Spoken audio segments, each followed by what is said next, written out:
Hi folks, welcome again to the World Cup 2024. We are going to have a short stream for you where we explain some of the rules that we haven't covered yet about how the elimination bracket is going to work and how round 6 is going to work.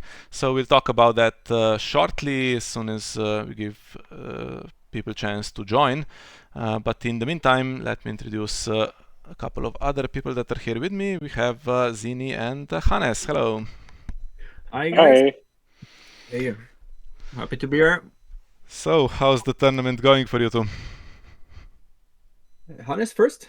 Yeah, well, so with Germany B, we had two basically goals. One was to get in the top five of our group, and the other one is being the best German team of our group.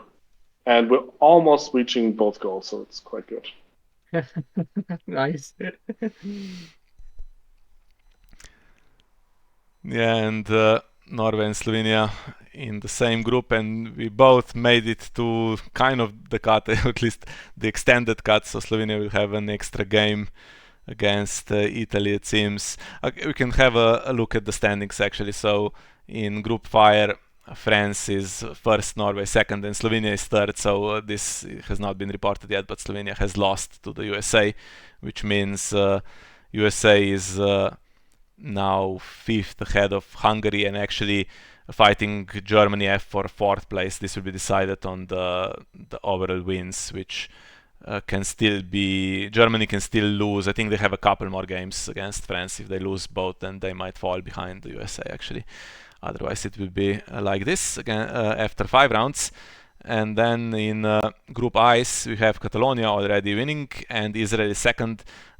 These games, some of them still to be played, but they cannot change the standings. Italy is third, and at this point, even if Spain were to win the remaining games, they cannot overtake Italy. And that means the other three teams have fallen out of the cut.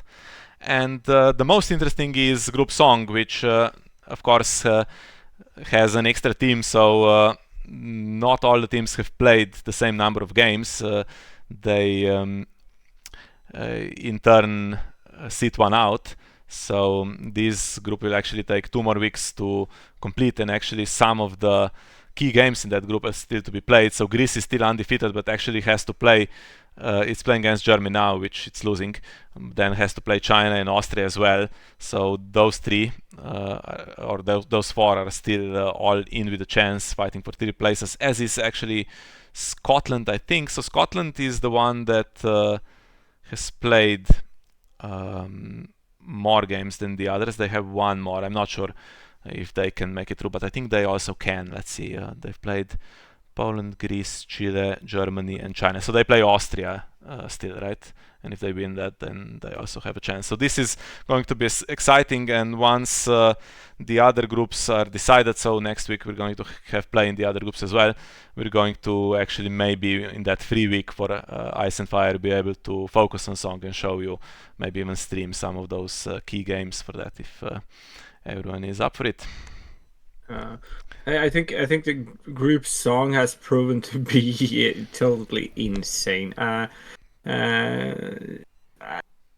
Maybe like I'm slightly surprised that Greece is that high up, but I looked at their stats on their players before the tournament.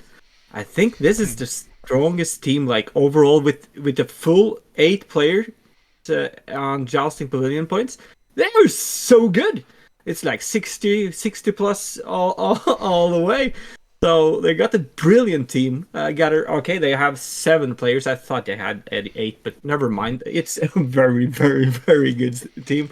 So yeah, it's usually like 2 or 3 of them are like active online players. So that might be why I was a bit surprised that they did so well in this tournament, but yeah, they have been going at it Yeah, for sure. Tassos playing double games for them. They have a couple of players that we know from online play, from the friendly open events and such. So Tassos, Stelios, Gansot. But then Alex, of course, is quite a legendary player. He doesn't play online as often, I think, but yeah, he's extremely strong. So not surprised at all. I think actually at Stalek, when they had the team events in the past, Greece won it twice, I think, in second edition.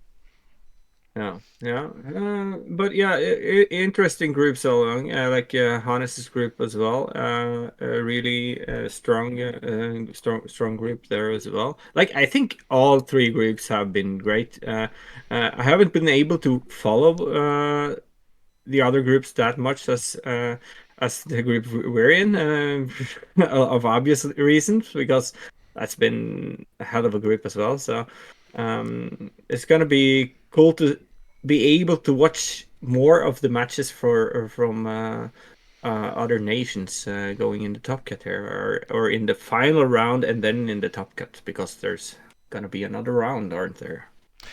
Yes, so now that people have joined, as you have some viewers at least, we can announce exactly how the rest of this Swiss or group stage, I should say, right, is going to go. So we have Group Song, which has 2 more rounds to play in basically week 6 and week 7. And the other 2, we promised you that the third place teams will play each other for the last spot in the cut, but actually to keep things clean and to have everyone play 6 games, the plan is now for everyone to play round 6 in Fire and Ice, and so the teams will play their equivalent team from the other group. So according to the ranking, which if it's like you are seeing on your screen now, it would be France against Catalonia, Norway against Israel, Slovenia against Italy, and so on, so that everyone gets 6 games.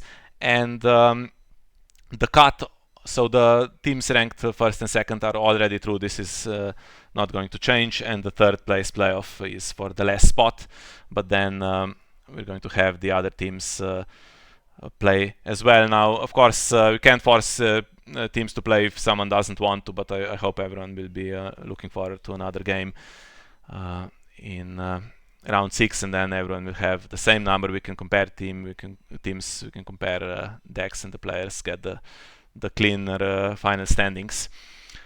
Yeah. As I'm available in the chat. So Paul just asked the questions, which you obviously answered without even looking at the chat. So there's that. So just ask question about anything. We'll try to answer as best as we can. What is your favorite color? It's blue. Nice, Paul. Yeah. I think there's more to it, isn't it? Not just everyone gets to play another match. It's got a small prize, but maybe not a small prize for winning the top table match. Yes, so we've been struggling with the way to assemble the elimination bracket with 3 groups, because we need to we have 3 group winners and then 5 teams. So 3 of them ranked second in their group and 2 ranked third in their group, and it's already from the start not very symmetrical, since Group Song has an extra team, and teams that were in the original draw from different seeding groups are in here compared to the other 2 groups, so it's quite difficult to assemble. So the way we're going to have it work is this. I can show you this provisional image here. So basically the extra game between the winner of Group Ice and Fire, which at the moment, or actually I think confirmed, is now going to be France and Catalonia. The winner of that will play the second place team from Group Song in the semi-finals if they both make it through. So they will go in the same half, and the loser of that will end in the same half as the winner of the Group Song. So this is part of how the bracket works. And then we are going to have the other 4 teams. So the third place team in Group Song, and the second place teams in Groups Ice and Fire. We know that those are already confirmed as Israel and Norway. And the third place team from Ice and Fire, they play each other, so the winner of that also is the last team that makes the cut, so the winner of the extra match between Slovenia and Italy. And these 4 actually will not go into any of these spots directly. What we're going to do is, the winners of their groups, so Song 1 and the winner of Ice and Fire, we're going to have them actually pick their quarterfinal opponents. So the first pick goes to the team that has the better score in the tournament, just looking at the entire thing if there weren't any groups. Second pick will go to the other team, and then we're going to do the same with the loser of Ice and Fire first place playoff and the second place team in group Song. We're going to compare them, and then whoever is better there is going to get the third pick, and the last team will end up with whatever has not been chosen yet. So we're going to do that after the 7 rounds, have a bit of drama to see who picks what as their quarterfinal opponent. Yeah, it's gonna be interesting. It's the system isn't perfect, but we cannot have a perfect system. We've tried our best, and at least Yumi has been thinking a lot about how to do this to like make everything fit together. But this is the best way we've come up with. So bear with us, and it's gonna be fun. It's gonna be fun. So yeah, it's gonna be good to see what the outcome is gonna be for the next round, and who's gonna win and who's gonna be picked. Who do we know who they can pick from? Yeah, no, we don't, because there's plenty of matches left. Never mind me. Yeah, I mean, there's plenty. The song is undecided. The Ice and Fires are pretty clear at this point, except for whoever is third place. But yeah, the songs are. So basically, to just explain a little bit why this is why we come up with this. So basically, I'll be honest, I came up with this, and there was some reluctance from the others. So if it doesn't work out, you can blame it on me. We'll see how it goes. But basically, the reasoning was that this game for first place between Catalonia and France for basically winning the combined group, let's say. There has to be an advantage, right? So if that team gets priority pick for the quarterfinals, there is a clear advantage for them winning that extra game compared to just randomly getting let's say, Song 3, which could be Austria at this point, right? And no one, on paper at least, I'm talking, no one wants to play that particularly. So we didn't want a situation where the extra game doesn't really look good for you to win that. We never want a competition where losing might be favorable in the long run or something. But of course, the end thing is that whoever wins needs to get through the field anyway, right? So I mean, it might cost someone a semi-final spot instead of they might go out a round earlier, but probably not going to cost the winner their title, right? If someone is really inspired and plays the cut really well, like France did last year.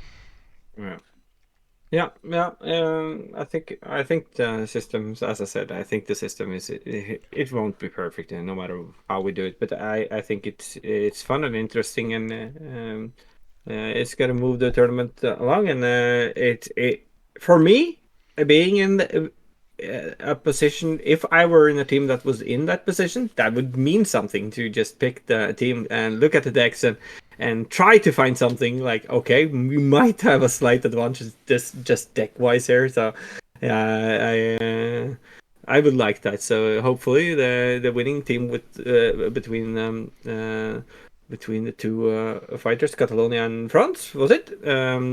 Yes. We'll enjoy that. Yeah, I mean, good luck trying to find any strategy. There's like I don't know, a million possibilities of how the exact draw works out with 8 decks against 8 decks. So I mean, you can see if one group of decks suits you better, but I don't think so. Really, you have to look at the players and just speculate which team looks weaker, which team looks stronger. Yeah. We got an interesting question here. Is there a standout deck based on victory percentage? I have no idea. I guess it might be one of the choke decks, maybe? I don't know. I'm not sure if we can help ourselves with these stats on the Jousting Pavilion. We can, yeah, so basically, as a faction, Lannister is on top statistically, but it's Okay. not super convincing. Nothing crazy. Targaryen on the bottom. Um, some Yeah. undefeated decks still. So the Bara Hollow Hill from Scotland is winning everything. I think it's won Nice. 5 out of 5, right? Yeah. Lanny Alliance. Which one is this? Is that the one that also Scotland plays? Do they play Lanny Alliance? I'm going in and checking now. Not sure who is playing this one. Should-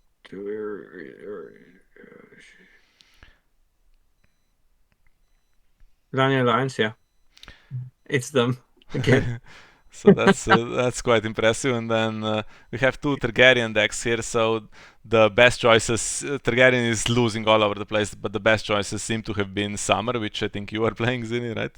Yeah, yeah. And Brotherhood, which Reinhardt is playing for Austria. Surprised actually no one copied that. It's the only one in the field. Yeah, I honestly would probably do pretty much the same deck if it were available, but as you said,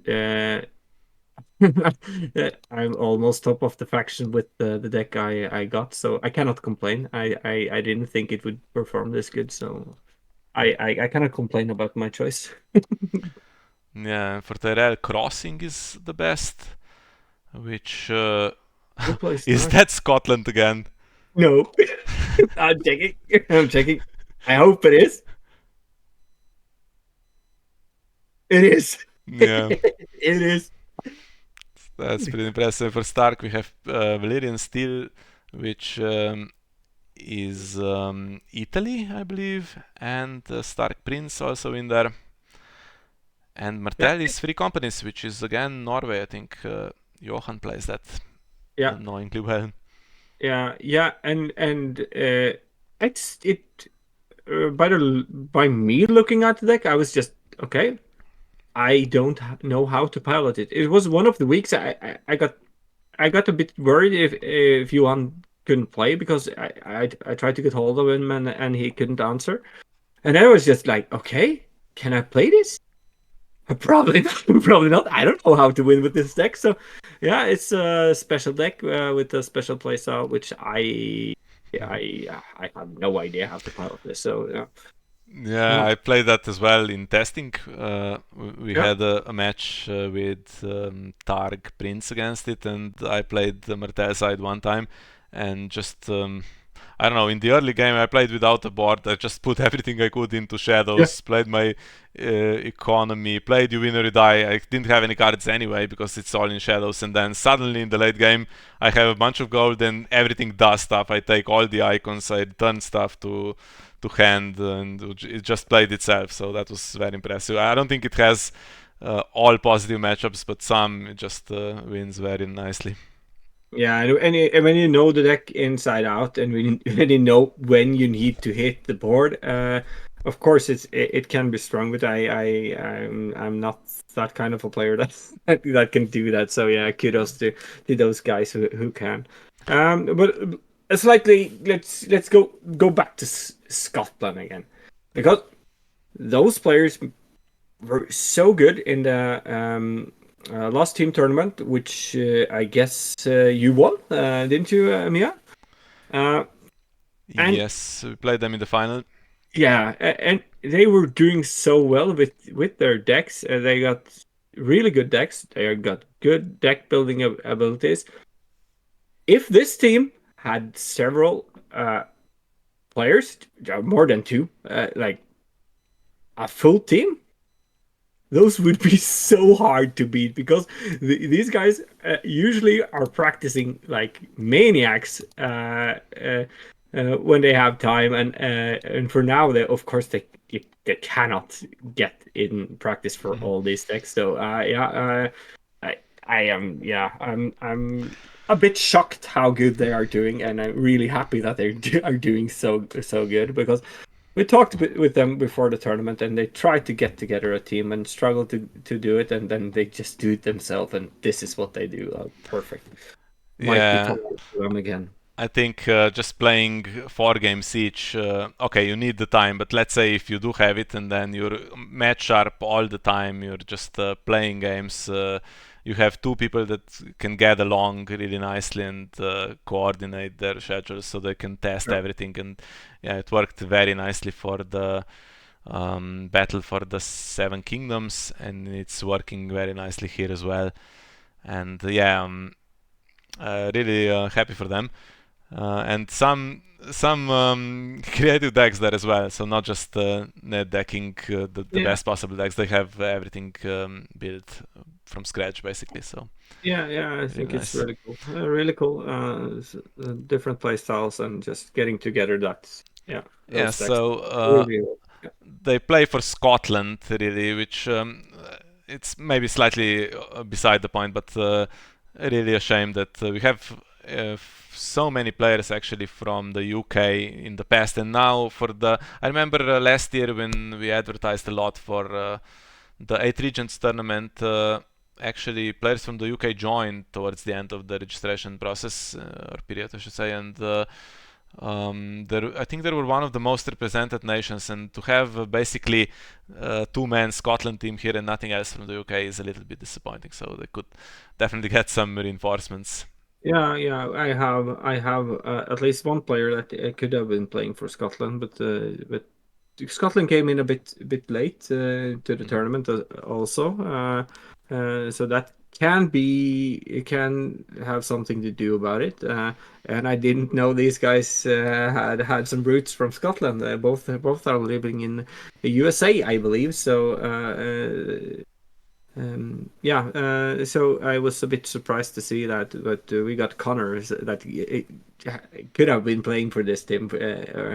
I think he might be in the chat here. Scrandalf is here, Yeah, so yeah. And so he could have been playing for this team, but yeah, yeah, I know there was also some effort to register a team from the UK last year and the year before, and it was not fun for the players that tried to get the yes, team together. And yeah, there's some yeah, that resentment is the there, I guess. main thing, because those players that did a lot of effort and got together a team ended up with the Norwegian team. We are very happy about that, of course.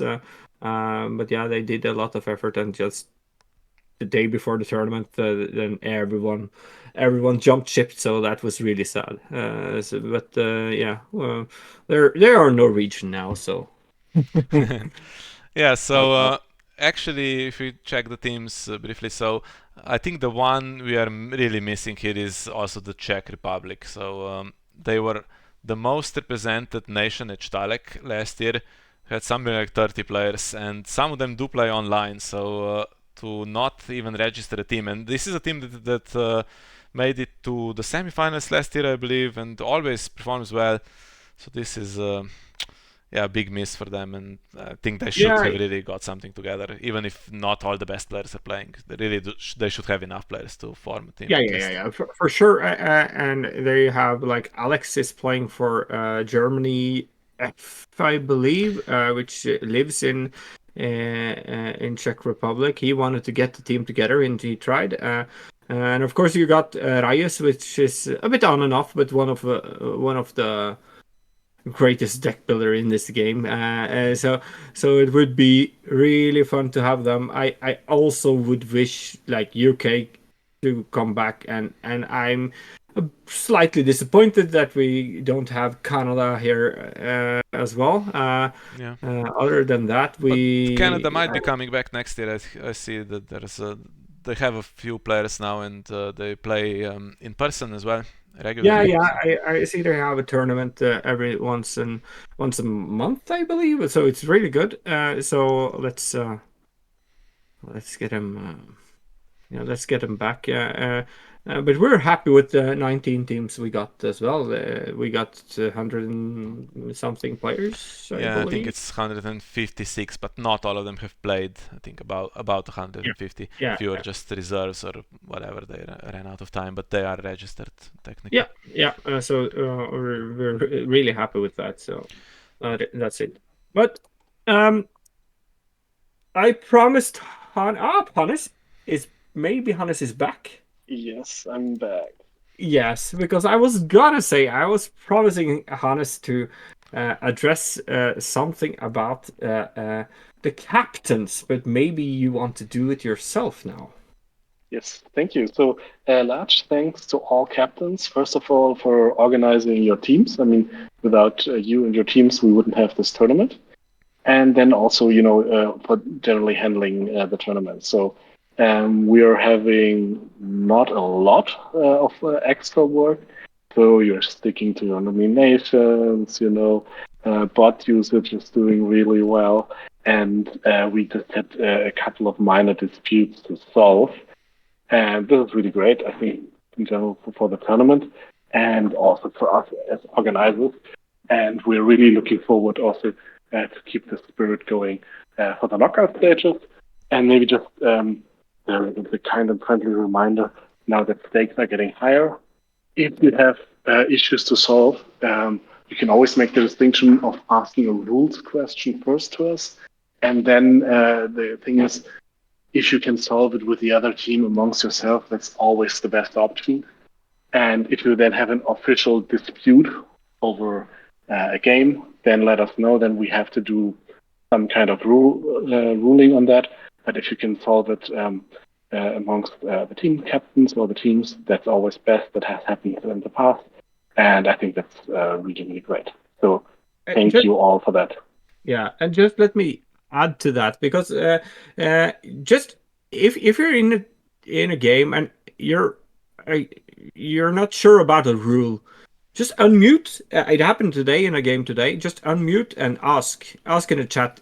It might be some of the organizers watching the game and can help out because Miha was sitting watching that match and gave a ruling on it was something small, I believe. But anyways, it is always good to just unmute and check with the 20 or so people that are watching the game. Yeah, always a good idea. It's very difficult to then, after the game is over and you notice that something was ruled incorrectly or some interaction happened that shouldn't have happened. It's always a problem. You cannot rewind the games. That you cannot. Teams will never agree who was supposed to win there, right? Especially if it's not perfect information. And there's still mystery cards in hand and still the rounds to be played. So it has to be solved there and then, basically. Otherwise, it's a bit late. So, but yeah, still sometimes it's you are unlucky. There's no one there to answer it, or it goes unnoticed, and then Yeah. these things happen. We got another question here, guys, from the great captain of France, Alex. The bonus round is next week or the one after that? Well, it's supposed to be next week. I mean, technically, nothing is happening between now and I mean in the week after, right? So it's basically in the next 2 weeks, these two groups need to do the same job as Group Song where they play 2 games. So Yeah. technically, if there is some issue that more time is needed, time is available, but it's supposed to be next week. Yep. Okay, so do we have anything else for this one? I can, in the meantime, while we're talking, show you if any game is being played. I believe we do have one, so you can watch this in the meantime. But okay. That didn't sound good. Yeah, it's Night Such Oh Millionaire still no! has a Oh thousand no! characters and still somehow losing. Yeah. Why did you do this? Oh, terrible! Oh no! This is why we have resets in the game, guys. It's 15 powers, not 15 characters that wins the game, right? Yeah. But I'm curious about you, Miha. We've been in the same group. We've battled it out. It's been a super close group. How has the tournament been for Slovenia so far? And what was your goal with the tournament? You aimed. I think you aimed for top cut, so it's still within reach. Yeah, I think we wanted to basically be in the fight. So whether we made it through after the Yeah. draw, I mean, the group had France, which is the defending champion, had USA, Norway, Hungary, Germany, F. So strong opponents. We figured that France might be first in the group and the rest of us fight it out. So we needed to basically there could only be one more team that was better than us, so it was a tough job. And to finish third actually is fair enough. And I'm especially proud that we basically got everyone involved that we could. We're a small team, and we didn't basically get reinforcements from the people that couldn't find a team. Even if it was maybe needed and would have lessened the burden on some of us. I think it's I'm proud that we managed to do it ourselves. And actually, I can invite you, since it came up, to the Slovenian Nationals that is going to be held this year. So towards the end of the summer, beginning of autumn, we'll announce it once the date is set. But if you can come, would be nice to make to meet some more people there, and maybe gives us a chance to find some more people locally, because we're basically got together online. And if there's anyone in Slovenia also playing, hopefully they can make that tournament, and hopefully some can come from abroad as well. It's the first one we're going to hold, so should be pretty special. Very good, very good. That's so nice to hear. Get it up on Jousting Willing as soon as you know the time, and it will help for sure to people to find it. So that is very good. I can also mention a bit about Team Norway, because we, as you said, you wanted to be competing. We were actually a bit unsure if we were able to compete because we didn't know where we were standing. We had some issues with our team just before we started the tournament. The captain for Team B couldn't play the tournament, so we need to swap players just before the tournament started. And I got to admit, Norway B on paper looks stronger than the Norway one. It's we got, like, as you said, you haven't gotten any reinforcement for Slovenia. We are the opposite. We've always been like a international meta. And we're happy to have the players that want to join us. But still, we didn't. We ended up having a player playing 2 games in most of the matches, which isn't that bad, I don't think so. But yeah, we're really happy to clinch the top cut spot for this. It was a huge surprise for us, because we thought, like you, that France would be almost impossible to compete with. We were lucky enough to actually get a win from that game, but we thought, like, if we can beat USA, then we have a shot. Like, I thought, like, USA and Slovenia was the 2 teams that were strongest behind France here, and like beating USA was the big one, and we got destroyed in the first match, which was against USA. So yeah, I think we're slightly lucky, but also we're practiced the right amount to go to the top cut. So super happy with that. Yeah, I think it was a nice achievement. I honestly, with that team that you had on paper, I thought, okay, you're in the fight, but I didn't expect you to be so comfortably second place in that group. Some players performing really nicely. Yeah, for sure. And I think also it shows here that basically there is an advantage. So if you look at the USA, for instance, and some other teams, so they have some returning players that are really strong players and famous names from the past even. And you look at the jousting pavilion, and it's 62% win rate and Yeah. stuff like that. I mean, it's great if this was played a few years ago, and this would be it would mean a lot more, right? Because when you check, and last tournament is like 1,000 days ago, it says, then you know that maybe they're not in it as much as the other teams, right? They're a bit rusty, and I think that the teams that have players that are really involved in online play and really keeping up with all the new expansions post FFG have a slight advantage there.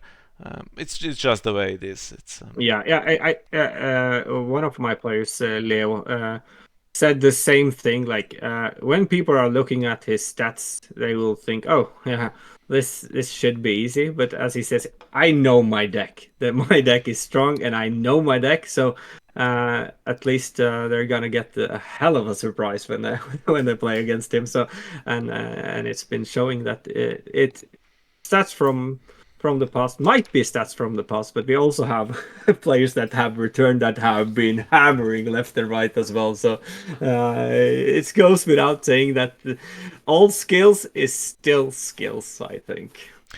Yeah, and I think it shows in deck building as well, where some, I mean, the USA, for instance, the one I just lost to 2 hours ago or three, was it? The Greyjoy Free Companies. It's the only team that tried to play the Victarion and Mundor combination, and it has the Stony Shore Raider as well, which is a forgotten card, and tried to make that work with Mundor, and it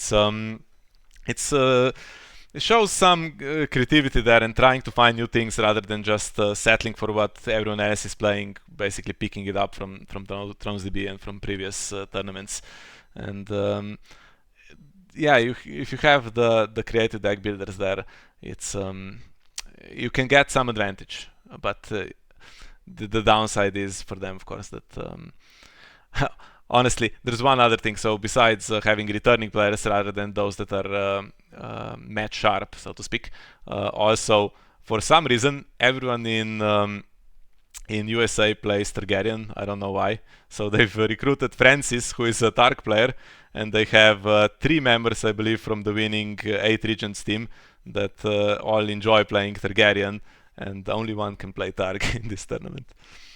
Yeah, and they got and gave it to the foreigner. That's kind.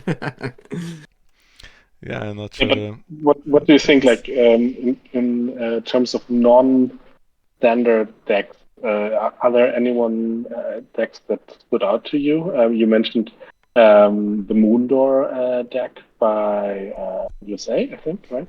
Do you have others that you would mention to say, okay, this is certainly not, standard Mattel or Halo or parallel white folk that you bring to a big tournament to, perform well, but something, Yeah, I have yeah. a few that I liked. So in our group, the Martel Free Companies that Johan played was really obnoxious to play against. We've talked about it before, earlier, a little bit.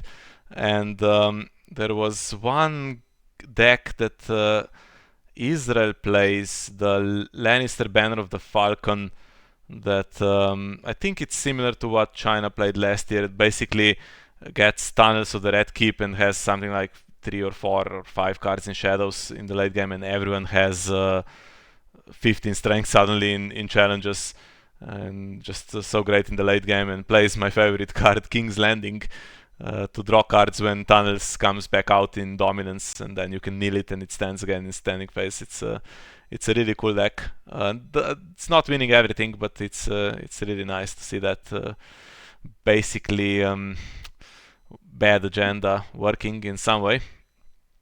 So those two. And Scotland, we mentioned their Hollow Hill deck, very low on characters. So I played Bara Hollow Hill, and I have a good win rate with it. It's one of my favorite decks. I play it more as a this is Throne and Chamber as well, and I play a focus on Neil with Celici and stuff. This one is, I think, plays more reset heavy, and the Vanguard Lancers in there, and it's won everything. So those, I think, for me, from the ones I've seen. Yeah, I'm unfortunately a bit boring. I think the free company from which Andy piloted against you is just It's just lovely. I think that's what. Yeah, a standout for me. I also like the attempt Even had at trying putting a lot of yellow cards in a Greyjoy deck for Norway B. I'm not sure if he thinks it works that well, but it was interesting to see to see the deck. I played against it in testing, and it was hard to win against it, but the I it might be the player that is really good, and maybe not the deck because he likes the yellow cards more than the Greyjoy cards. Yeah, I would probably mention, I think, the Drowned God deck that uses the new Victorian as a prince. Not, of course, super new, but I like this spin that it's not Tal again, and seems to be working okay. I think it's also from Scotland. And I have to mention from our team the Barra deck, with like a smuggler team. It's, I think, also the only alliance deck in the whole tournament. When I looked at it, I didn't really know what it does, but Alex is playing it also decently well. So I think alliance is always sometimes a bit hard to make it work. Yeah, that was also, I think, something really nice. Yeah, and what do you think about we have so many, Greyjoy Winter, Martell Hollow Hill, White Book. Is this unavoidable in the big tournament that people just bring something reliable, or does it speak ill of the current state of the meta? What do you think?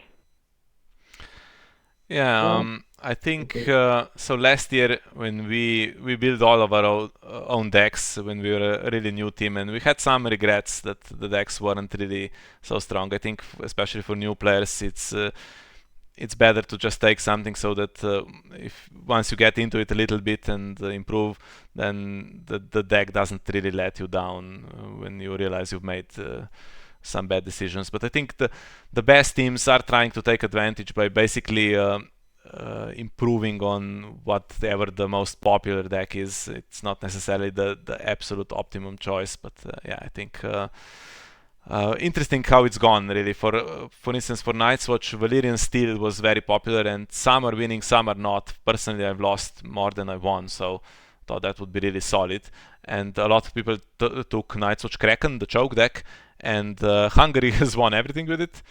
And the rest is just losing all over the place, which was surprising to see. And Bara Brotherhood, 8 of them in the field, and I think they're below 30%, or were the last time we checked, in the win rate, which is amazing as the most popular choice in their faction. Greyjoy Winter, amazing stats, so that was the right call. And whoever took Many-Faced God in Lannister clearly made the right call. I think Tyrell, Whitebook, and Martell Hollow Hill are okay, but also I think Catalonia's Martell Knights of the Hollow Hill is the undefeated one. The rest not so good, and some Tyrells are winning, some are not. So I don't know. Yeah, I think like the safety with picking like you said, just picking a really strong deck. For us in Team Norway, it was like we have a lot of like boring deck choices just because we know the decks are good, and we got some players that are inexperienced players that needs to play a certain style, and then yeah, we just hand them the best decks possible to play that style. So you're gonna have these decks, I think, in a tournament like this, no matter what. But yeah, I just remembered one deck which I really like, which is maybe another boring one, but I was practicing just 1 or 2 games versus Hungary with the Targaryen Conclave deck, and the way that deck ticks when it ticks, it's so beautiful. So yeah, I just got a honorable mention. It's not a new deck, but yeah, it is a really really good one. Yeah, I think it hurts a little bit with the open deck list. So Stalek made the final, of course, but now you can count the number of cards a little bit. There is one Dracarys, for instance, and once that's gone, you're safe from it. I think it's surprised a lot of people with some random higher mysteries and stuff like that. And here maybe people now know what it does and they see the deck list anyway. So it's the win rate has dropped a little bit, and Werner actually in the German qualifiers did not make it through with that, and now they're stuck in with Night's Watch for Austria, and that's not going that well either. And Night's Watch Kraken is losing, as I said. But yeah, Targ is the worst performing faction, and actually they have some nice diversity from mercenary decks to pure burn to the big dragons basically, and the Dothraki. So the one that is performing the best actually now seems to be the burn deck that Norway is playing. And for Stark, actually Crossing by far the most popular. And then even Manifest God is more popular than Filthy. And even the Filthies that are in the field, basically one is more of a winter aggro. There's one that is Dire Wolves, and only two are slightly more normal. And Crossing I think is below 50. It's not doing so well. And there's one undefeated for Catalonia, the aggro Filthy with the winter plotline. Which is I get a drop now, interesting. guys. So if anyone wants to see another win of Martel Hollow Hill, now's the time to watch. Thanks everybody so far for the tournament. Thanks Mia and Zini, and see you later. Bye. Okay, he left, but yeah, just to be clear, guys, this tournament wouldn't turn out this great without Hannes and his skill with the amazing bot. It's done so much for us. It's been so crazy. We're so happy to have Hannes in our team to automate like everything that's a struggle in this tournament. So yeah, kudos to him, and good luck to him.